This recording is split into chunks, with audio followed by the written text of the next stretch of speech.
चलो अब हम लोग देखते हैं इस सेशन में 2 चैप्टर का। 2 चैप्टर में 2.1 में एक ही टाइप का क्वेश्चन है और ये आता है ऑब्जेक्टिव में। इसमें इस तरह से ग्राफ दिया हुआ रहेगा, ये वाई अक्ष, ये वाई डैश, ये एक्स अक्ष और ये एक्स डैश रहेगा।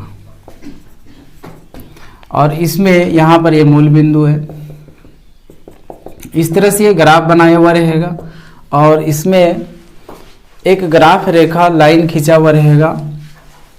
हो सकता है इस तरह से दे दे या फिर किसी भी तरह से दे देगा, ऐसा भी दे देगा या फिर ऐसा भी दे देगा। 2.1 में बस इसमें समझना है कि किस तरह से इसमें क्वेश्चन होगा। अगर सब्जेक्टिव में आता है 1 लाइनर क्वेश्चन आता है तो इसका आंसर इस तरह से लिखना है, शून्यकों की संख्या, शून्यकों की संख्या px मतलब x अक्ष में जो कट रहा है, x अक्ष में कितना बार कट रहा है। सभी क्वेश्चन में केवल x अक्ष में देखना है। इसमें भी x अक्ष में ये 1 बार कट रहा है, ये 2 बार और ये 3 बार। तो इसका आंसर क्या हो जाएगा? 3। यहाँ पर ये x अक्ष को इसको कितना बार काट रहा है? 1 बार भी नहीं, तो आंसर इसका कितना होगा? 0। ये x अक्ष को कितना बार काट रहा है? 1 बार, तो इसका आंसर कितना होगा? 1। इसका अगर आंसर लिखेंगे इसमें 1 लाइनर में तो यहाँ इस तरह से शून्यकों की संख्या बराबर 1 लिखेंगे, px बराबर 1। और अगर डायरेक्ट रहेगा तो ऑप्शन में रहेगा, ये फिगर दिया हुआ रहेगा और ऑप्शन में रहेगा। 4 ऑप्शन रहेगा, उसमें से कोई एक सही रहेगा, उसको टिक लगाना है। इसके बाद एक क्वेश्चन आएगा इसमें सब्जेक्टिव टाइप का क्वेश्चन। सब्जेक्टिव वाला में दिया हुआ रहेगा 2 शून्यक रहेगा, किसी कोई भी बहुपद, बहुपद किसे कहते हैं?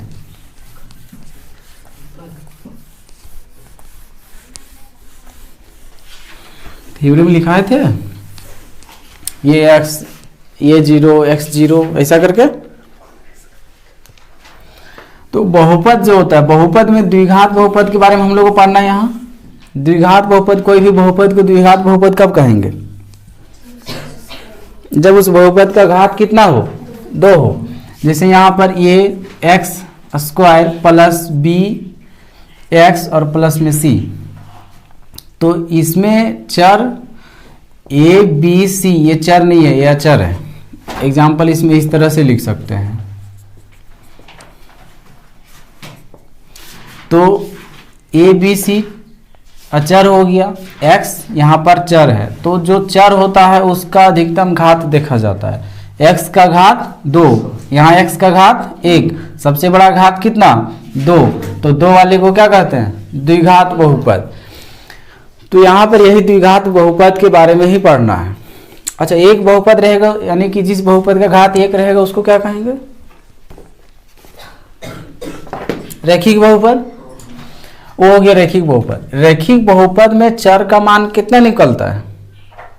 जितना उसका घात उतना ही चर का मान। इसमें बहुपद में घात 2, तो इसमें चर का मान कितना निकलेगा? चर का यानी कि वो क्या कह सकते हो, उसका शून्यक 2 निकलेगा। तो यहाँ पर भी कोई बहुपद दिया हुआ नहीं है जिसमें केवल शून्यक दिया हुआ है। शून्यक दिया हुआ और उसका बहुपद निकालने बोल रहा है। जैसे उदाहरण 4 में दिया हुआ है, एक द्विघात बहुपद ज्ञात कीजिए जिसका, उदाहरण 4 जिसका दिया हुआ यहाँ पर शून्यकों का, अच्छा शून्यकों का योग, शून्यकों का योग मान लेते हैं। यहाँ पर इस तरह से इसमें लिखेंगे, माना कि कोई बहुपद ये x square plus b x plus c के 2 शून्यक अल्फा तथा बीटा है। तो अब कह रहे हैं शून्यकों का योगफल, शून्यक अल्फा और बीटा था, मतलब अल्फा प्लस बीटा बराबर दिया हुआ है, और शून्यकों का गुणनफल मतलब कि गुना करके अल्फा गुने बीटा दिया हुआ है। तो योगफल कितना दिया हुआ है? -3, और गुणनफल कितना दिया हुआ है? 2 है। इसका एक बहुपद ज्ञात कर रहे थे, यहाँ पर डायरेक्ट लिखेंगे। इतना लिखने के बाद माना एक बहुपद मान लिए, शून्य दिखा दिए अल्फा बीटा, और योगफल दिया हुआ, गुणनफल दिया उसको दिखा दिए। अब यहाँ लिखेंगे अभिष्ट बहुपद। अभीष्ट बहुपद बराबर क्या होगा,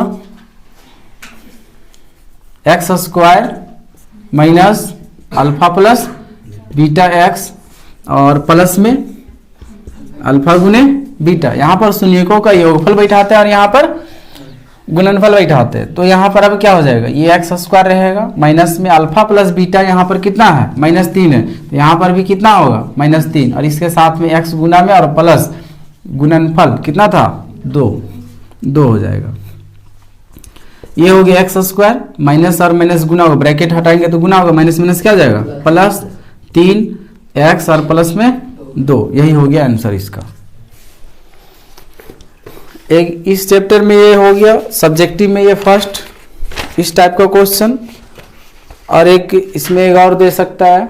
अच्छा, इसमें भी सेम ही होगा, अगर एक एक दिया हुआ रहेगा शून्यकों का, ये पहला एक एक दिया हुआ मतलब क्या है, ये शून्यकों का योगफल है, मतलब अल्फा प्लस बीटा की जगह पर कितना बैठेगा, एक बैठेगा। और गुणनफल ये दिया हुआ यानी कि अल्फा गुने बीटा की जगह पर कितना बैठेगा, एक बैठेगा। बाकी सेम, ये सेम रहेगा, यहाँ एक, यहाँ भी एक हो जाएगा, यहाँ तो ये यही रहेगा, यहाँ एक होगा एक और यहाँ भी एक होगा, ये इस तरह से इसमें सेम बन जाएगा। 1/4 ये 2.2 का जो दूसरा का पहला दिया हुआ, इसमें भी 1/4 माइनस 1 है, तो अल्फा प्लस बीटा की जगह पर कितना बैठाएंगे 1/4, यहाँ भी 1/4 और अल्फा गुने बीटा यानी कि गुणनफल दिया हुआ -1, तो अल्फा गुने बीटा की जगह पर कितना बैठेगा -1 बैठेगा, इस तरह से बन जाएगा। लेकिन इसका पहला में जो है, पहला में इसका बोला है शून्य निकालना, एग्जाम यहाँ पर चेक करने भी बोल दिया है कि शून्यकों तथा गुणांकों के बीच के संबंध की सत्यता की जांच कीजिए। एग्जाम में जांच करने नहीं देगा, बस उसमें शून्य केवल निकालना रहेगा। शून्य निकालने के लिए इसमें से कौन सा क्वेश्चन, 3 टाइप का क्वेश्चन हो जाता है।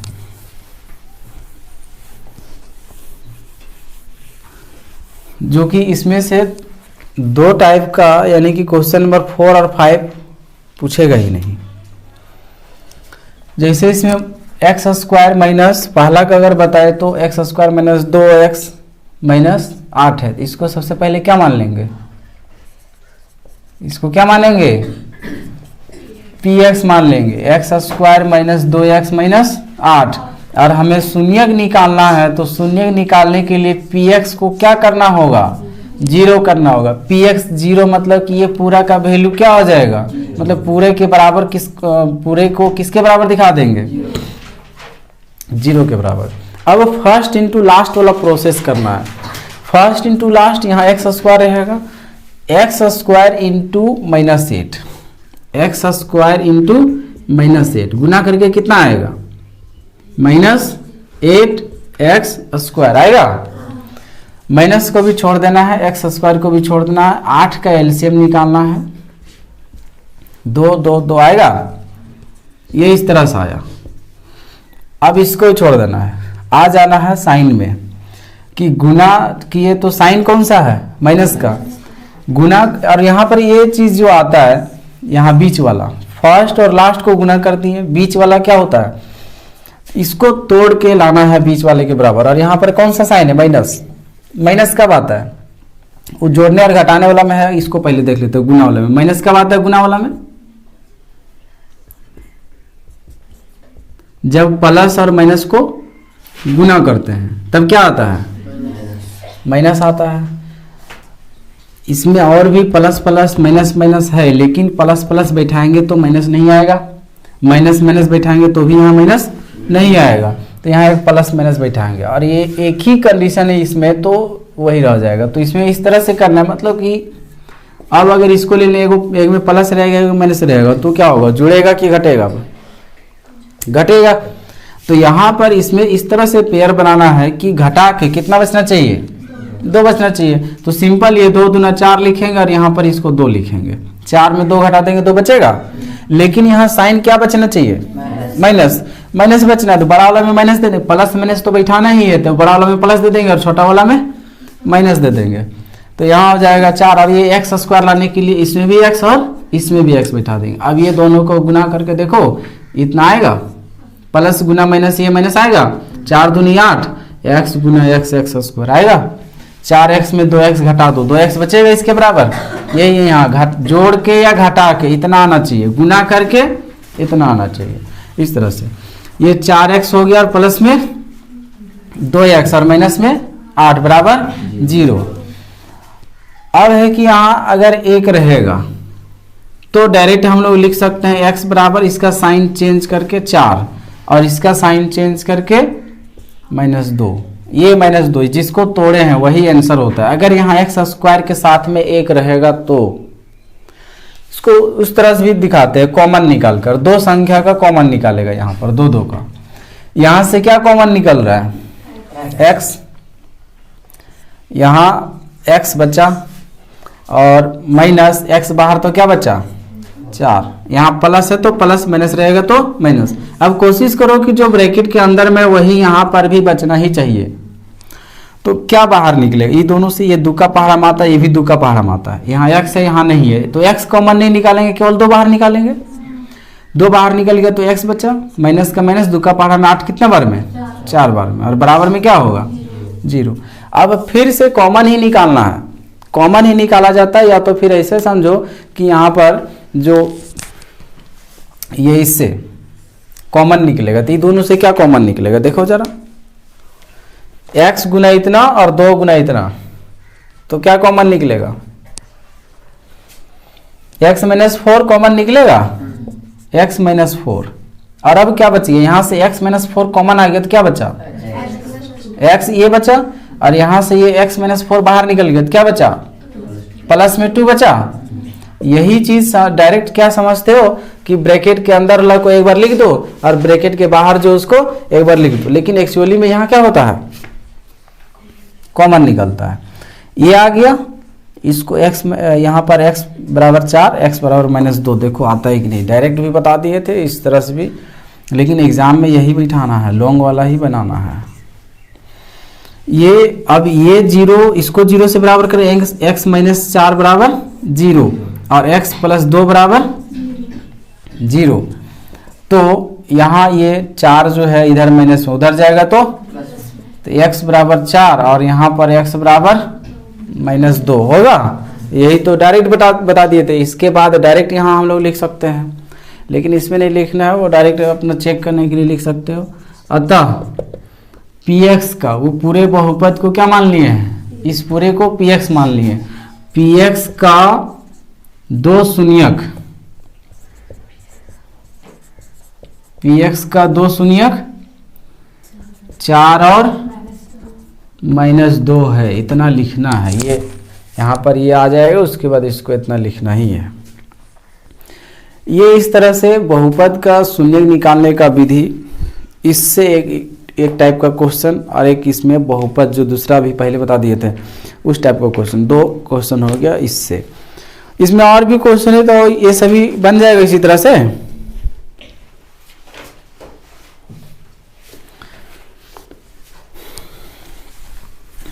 एक क्वेश्चन देखो, इसका 4 नंबर अगर गलती से दे दे तो याद रहेगा, इसमें याद रखना पड़ेगा क्या करना है, क्योंकि इसमें गुणनखंड ये वाला विधि नहीं करना है। बाकी क्वेश्चन रहेगा तो उसमें गुणनखंड करना है। जैसे इसमें यहाँ पर 4u² दिया हुआ है और प्लस में 8u है, तो इसको सबसे पहले क्या मान लोगे pu, है ना।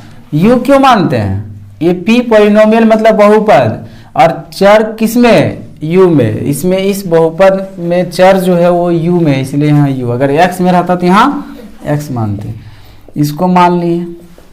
उसके बाद इसमें क्या करना है, बस डायरेक्ट कॉमन निकाल देना, इसको शून्यक निकालना है, यहाँ लिखोगे शून्यक और pu बराबर 0, 4u² प्लस 8u बराबर 0, सीधा कॉमन निकाल देना है। 4u दोनों से कॉमन, 4 बाहर, u बाहर, 1 u बचा, यहाँ से 4 दूनी 8, 2 u बाहर, तो u नहीं बचा, बराबर में 0। अब इसको बराबर करो 0 से, एक बार इसको बराबर करो 0 से, मतलब 4u बराबर 0 और u प्लस 2 बराबर 0, तो u बराबर यहाँ पर 0, u बराबर यहाँ पर -2 आएगा। इसी तरह से एक और यहाँ पर t² -15, तो इसको भी क्या करो, सेम इसी तरह से पी एक्स मानो, फिर शून्य पी एक्स बराबर 0। अच्छा यहाँ पर टी है तो टी के फॉर्म में मानोगे, तो लास्ट में फिर इसको क्या करना होगा, 0 करना होगा बराबर। और अब इसमें ना टूटेगा इस तरह से, पहले जिस तरह से तोड़े, और ना ही इस तरह से कॉमन निकलेगा। तो सिंपल से इसमें टी स्क्वायर माइनस 15 को कर देंगे रूट 15, ठीक है। और जब रूट चढ़ाएंगे तो इसको फिर रूट हटाना भी है, क्योंकि हमको केवल 15 चाहिए, तो रूट चढ़ा दे, तब इसमें रूट के बदले स्क्वायर भी दे देंगे, बराबर क्या हो जाएगा 0। अब यहाँ देखो ए स्क्वायर माइनस बी स्क्वायर, ए की जगह पर टी और बी की जगह पर रूट 15। अब ये हो गया ए स्क्वायर माइनस बी स्क्वायर, ए स्क्वायर माइनस बी स्क्वायर बराबर क्या होता है, एक बार प्लस में एक बार माइनस में, मतलब कि टी प्लस रूट 15 और टी माइनस रूट